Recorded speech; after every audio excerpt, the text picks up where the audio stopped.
అనేక మెలికలు, అంతకు మించిన మలుపులు, హోరెత్తిపోయిన ప్రచారాలు, వీటన్నిటి తర్వాత ఆఖరికి తిరిగి ఆ పాయింట్కి రాక తప్పలేదు. ఇంతకీ ఆ పాయింట్ ఏంటో తెలుసా?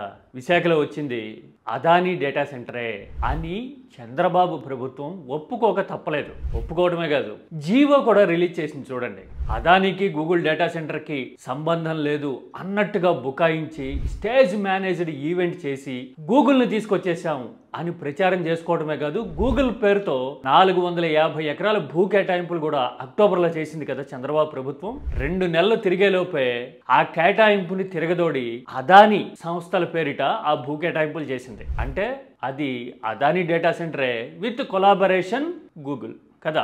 అంటే దాన్ని అదానీ డేటా సెంటర్ అనుకోవాలి, లేదంటే గూగుల్ అదానీ డేటా సెంటర్ అనుకోవాలి. టెక్నాలజీ పార్ట్ గూగుల్ది ఉంది కాబట్టి. అసలు అదానీకి సంబంధం లేదు అని చెప్పడం, ఎదురుదాడి చేయడం మనం చూసాం కదా. నిజానికి 2024 ఎన్నికలకి 14-15 నెలల ముందే అదానీ ఏపీలో విశాఖలో డేటా సెంటర్ పెట్టడానికి కమిట్ అవటము, అప్పటి ప్రభుత్వంతో ఒప్పందం చేసుకోవడమే కాదు, శంకుస్థాపన చేసుకోవడం, భూ కేటాయింపులు కూడా నాడే జరిగినాయి. కానీ చంద్రబాబు మాత్రం ఇది తాము తెచ్చిన పెట్టుబడిగా ప్రచారం చేసుకోవాలని ట్రై చేసి ఆఖరికి అది అదానీ డేటా సెంటర్ అని ఒప్పుకోక తప్పల. అది మ్యాటర్.